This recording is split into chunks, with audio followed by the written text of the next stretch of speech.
Hello everyone, this is ANURADHA Sharma and you're watching my channel IELTS with ANURADHA. All the recordings will be played once only. The test is in 4 parts. At the end of the test, you will be given 10 minutes to transfer your answers to the answer sheet. Now turn to part 1.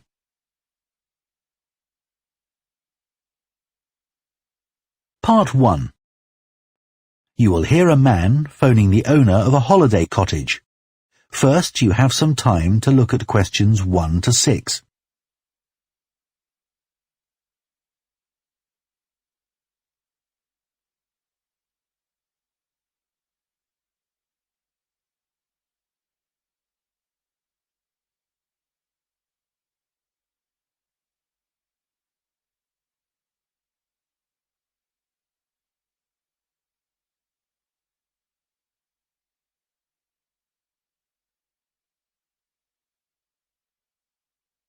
Now listen carefully and answer questions 1 to 6. Hello? Oh, hello.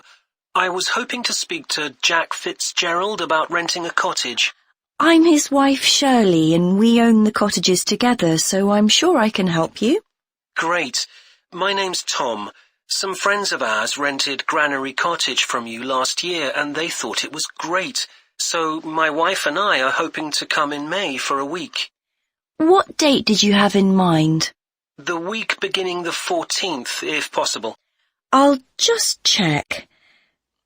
I'm sorry, Tom, it's already booked that week. It's free the week beginning the 28th, though, for 7 nights. In fact, that's the only time you could have it in May. Oh, well, we could manage that, I think. We'd just need to change a couple of things. How much would it cost? That's the beginning of high season, so it'd be £550 for the week. Ah, that's a bit more than we wanted to pay, I'm afraid. We've budgeted up to £500 for accommodation. Well, we've just finished converting another building into a cottage, which we're calling Cherville Cottage. Sorry, what was that again? Cherville. C-H-E-R-V for Victor, I-L. Oh, that's a herb, isn't it? That's right. It grows fairly wild around here. You could have that for the week you want for £480. Okay, so could you tell me something about it, please? Of course. The building was built as a garage. It's a little smaller than Granary Cottage. So that must sleep 2 people as well? That's right. There's a double bedroom. Does it have a garden? Yes, you get to it from the living room through French doors, and we provide 2 deck chairs. We hope to build a patio in the near future, but I wouldn't like to guarantee it'll be finished by May. Okay. The front door opens onto the old farmyard, and parking isn't a problem. There's plenty of room at the front for that. There are some trees and potted plants there. Before you hear the rest of the conversation, you have some time to look at questions 7 to 10.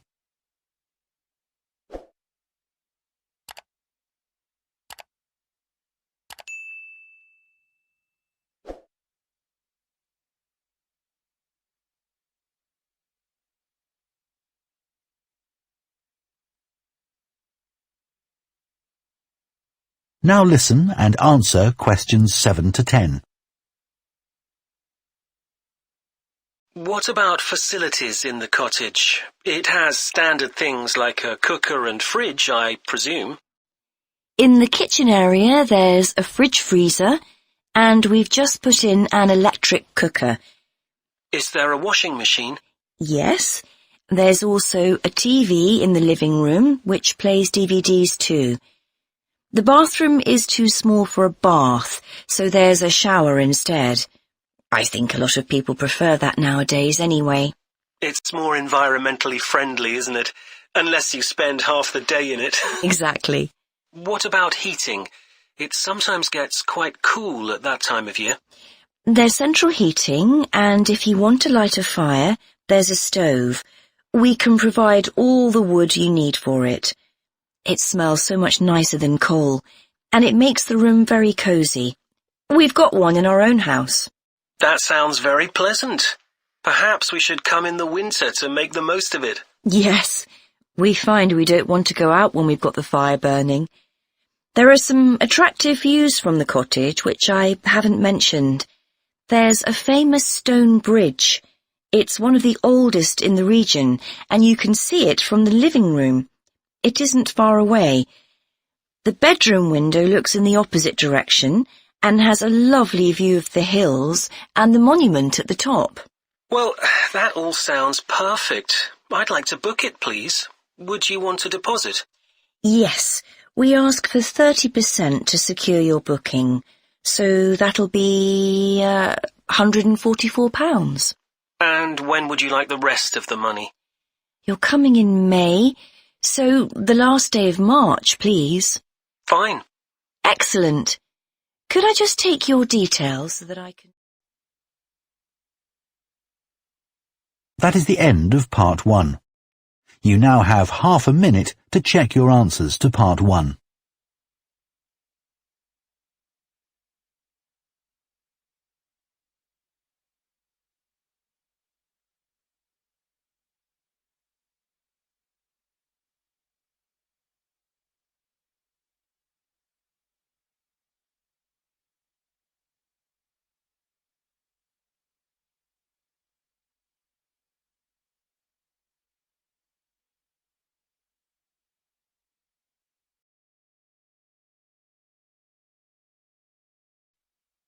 Part 2.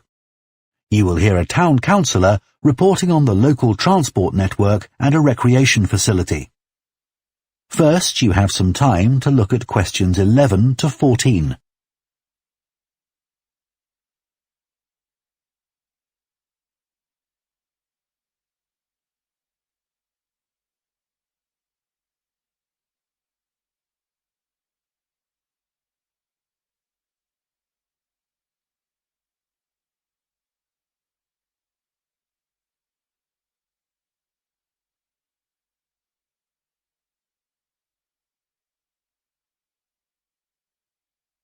Now listen carefully and answer questions 11 to 14.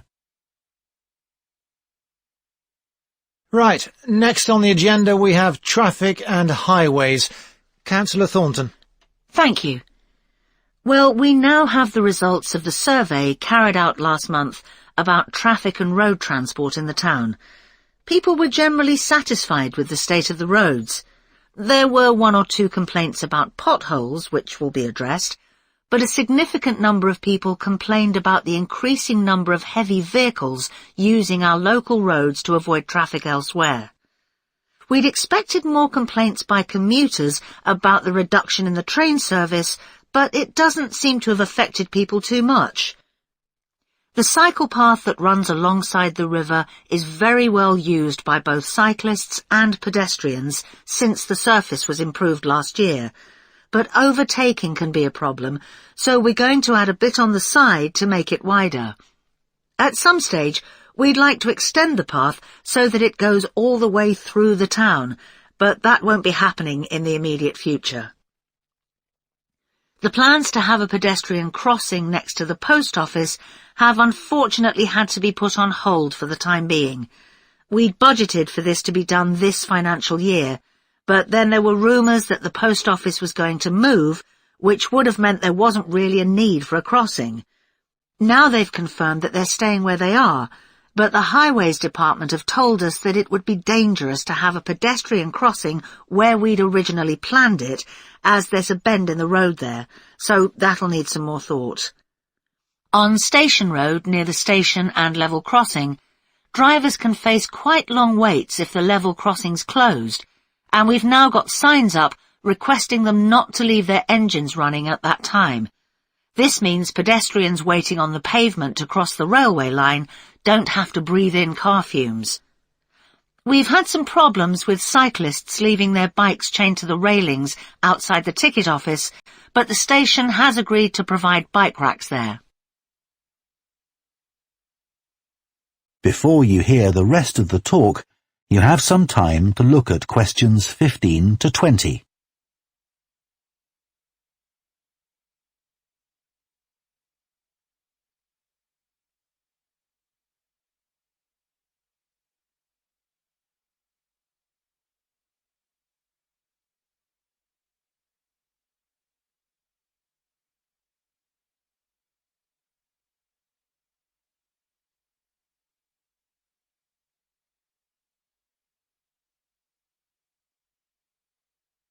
Now listen and answer questions 15 to 20.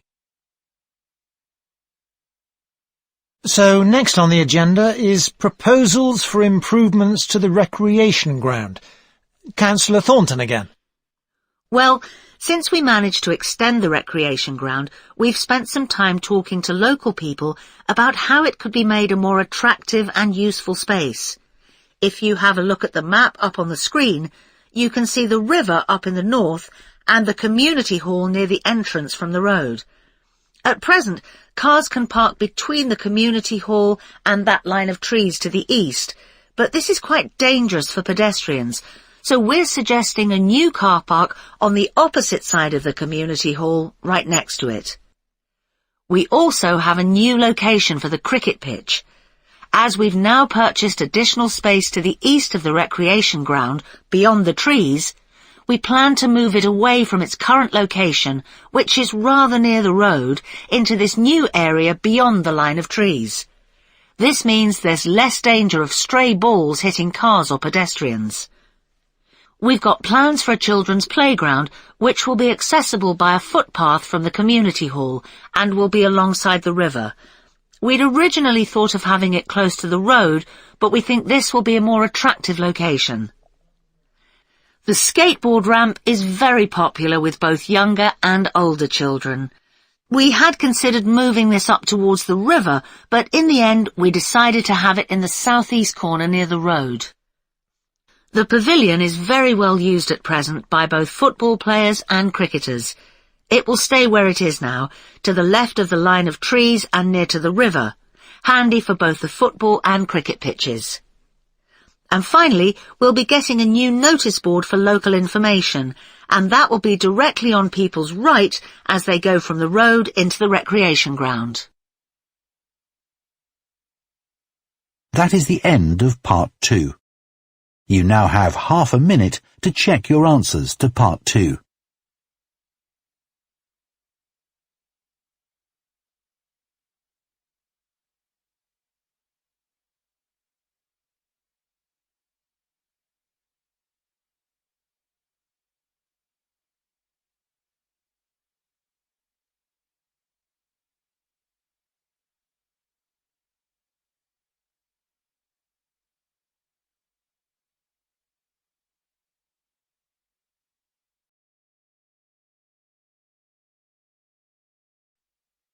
Part 3.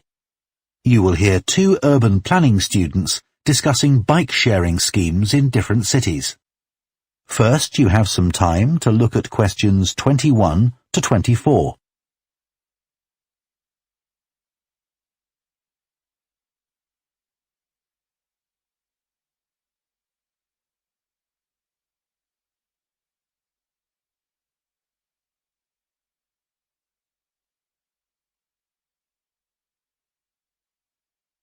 Now listen carefully and answer questions 21 to 24.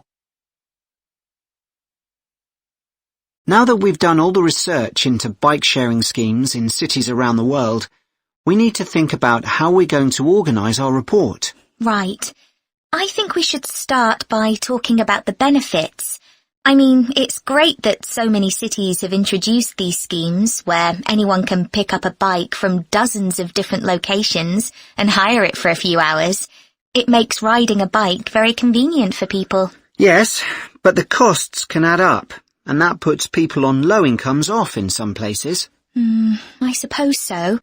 But if it means more people in general are cycling rather than driving, then because they're increasing the amount of physical activity they do, it's good for their health. OK, but isn't that of less importance? I mean, doesn't the impact of reduced emissions on air pollution have a more significant effect on people's health?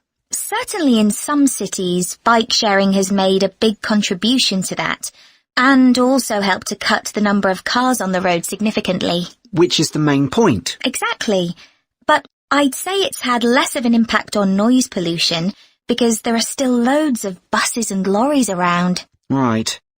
Shall we quickly discuss the recommendations we're going to make? In order to ensure bike sharing schemes are successful? Yes. Okay. Well, while I think it's nice to have really state-of-the-art bikes with things like GPS, I wouldn't say they're absolutely necessary. But some technical things are really important, like a fully functional app, so people can make payments and book bikes easily. Places which haven't invested in that have really struggled. Good point. Some people say there shouldn't be competing companies offering separate bike-sharing schemes, but in some really big cities, competition's beneficial. And anyway, one company might not be able to manage the whole thing. Right. Deciding how much to invest is a big question. Cities which have opened loads of new bike lanes at the same time as introducing bike-sharing schemes have generally been more successful. But there are examples of successful schemes where this hasn't happened. What does matter, though, is having a big publicity campaign. Definitely. If people don't know how to use the scheme, or don't understand its benefits, they won't use it. People need a lot of persuasion to stop using their cars. Before you hear the rest of the discussion, you have some time to look at questions 25 to 30.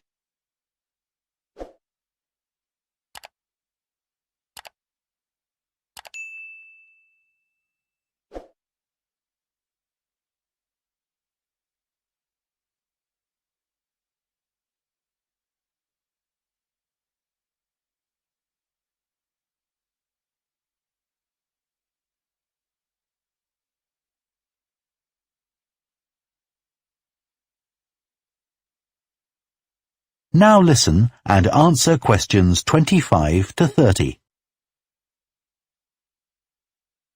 Shall we look at some examples now and say what we think is good or bad about them? I suppose we should start with Amsterdam, as this was one of the first cities to have a bike-sharing scheme. Yes, there was already a strong culture of cycling here. In a way, it's strange that there was such a demand for bike sharing, because you'd have thought most people would have used their own bikes. And yet it's one of the best used schemes. Dublin's an interesting example of a success story.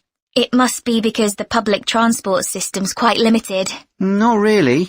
There's no underground, but there are trams and a good bus network. I'd say price has a lot to do with it. It's one of the cheapest schemes in Europe to join. But the buses are really slow. Anyway, the weather certainly can't be a factor. No, definitely not. The London scheme's been quite successful. Yes, it's been a really good thing for the city. The bikes are popular and the whole system is well maintained, but it isn't expanding quickly enough. Basically, not enough's been spent on increasing the number of cycle lanes. Hopefully that'll change. Yes. Now, what about outside Europe?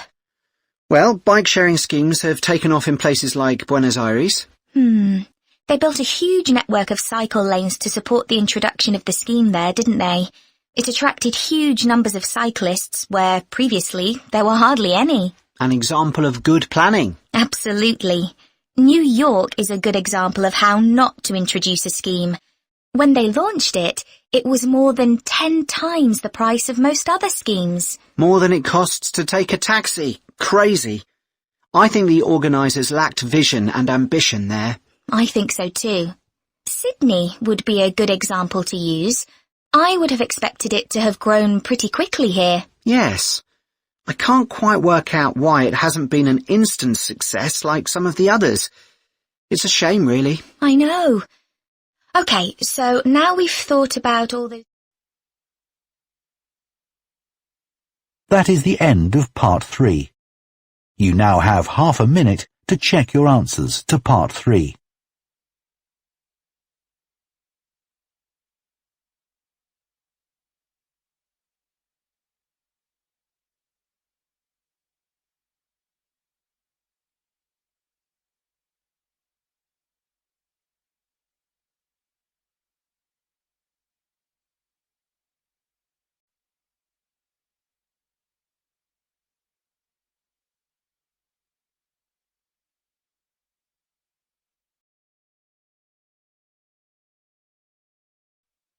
Part 4.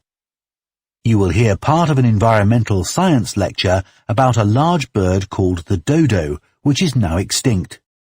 First, you have some time to look at questions 31 to 40.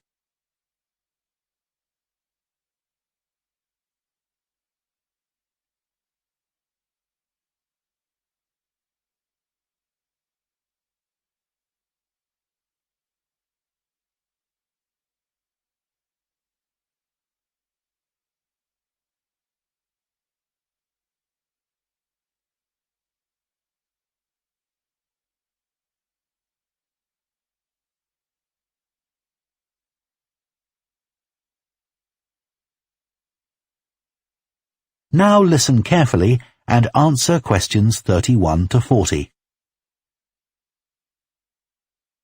One of the most famous cases of extinction is that of a bird known as the dodo. In fact, there's even a saying in English, as dead as the dodo, used to refer to something which no longer exists. But for many centuries, the dodo was alive and well, although it could only be found in one place, the island of Mauritius in the Indian Ocean.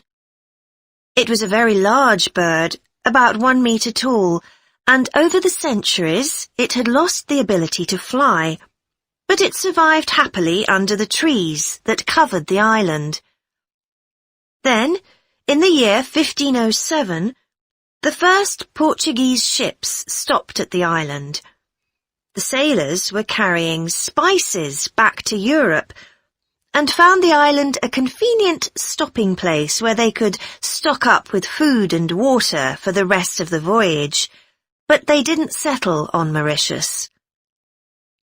However, in 1638, the Dutch arrived and set up a colony there. These first human inhabitants of the island found the dodo birds a convenient source of meat, although not everyone liked the taste. It's hard to get an accurate description of what the dodo actually looked like. We do have some written records from sailors and a few pictures, but we don't know how reliable these are. The best-known picture is a Dutch painting in which the bird appears to be extremely fat, but this may not be accurate. An Indian painting done at the same time shows a much thinner bird. Although attempts were made to preserve the bodies of some of the birds, no complete specimen survives. In the early 17th century, 4 dried parts of a bird were known to exist. Of these, 3 have disappeared, so only one example of soft tissue from the dodo survives, a dodo head. Bones have also been found, but there's only one complete skeleton in existence. This single dodo skeleton has recently been the subject of scientific research, which suggests that many of the earlier beliefs about dodos may have been incorrect.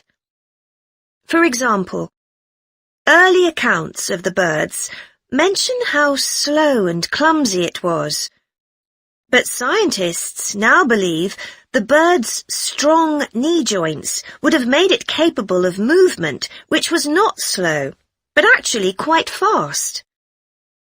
In fact, one 17th century sailor wrote that he found the birds hard to catch. It's true that the dodo's small wings wouldn't have allowed it to leave the ground, but the scientists suggest that these were probably employed for balance while going over uneven ground. Another group of scientists carried out analysis of the dodo's skull. They found that the reports of the lack of intelligence of the dodo were not borne out by their research, which suggested the bird's brain was not small, but average in size. In fact, in relation to its body size, it was similar to that of the pigeon, which is known to be a highly intelligent bird. The researchers also found that the structure of the bird's skull suggested that one sense which was particularly well developed was that of smell. So the dodo may also have been particularly good at locating ripe fruit and other food in the island's thick vegetation.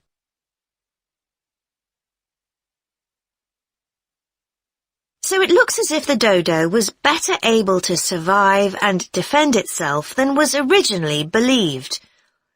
Yet, less than 200 years after Europeans first arrived on the island, they had become extinct. So what was the reason for this?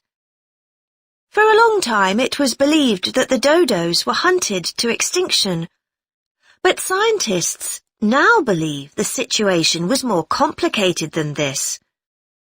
Another factor may have been the new species brought to the island by the sailors. These included dogs, which would have been a threat to the dodos, and also monkeys, which ate the fruit that was the main part of the dodo's diet. These were brought to the island deliberately. But the ships also brought another type of creature, rats, which came to land from the ships and rapidly overran the island. These upset the ecology of the island, not just the dodos, but other species too. However, they were a particular danger to the dodos because they consumed their eggs. And since each dodo only laid one at a time, this probably had a devastating effect on populations. However, we now think that probably the main cause of the bird's extinction was not the introduction of non-native species, but the introduction of agriculture. This meant that the forest that had once covered all the island and that had provided a perfect home for the dodo was cut down so that crops such as sugar could be grown. So, although the dodo had survived for thousands of years, suddenly it was gone. That is the end of Part 4. You now have 1 minute to check your answers to Part 4.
Thank you for watching and stay tuned for more videos.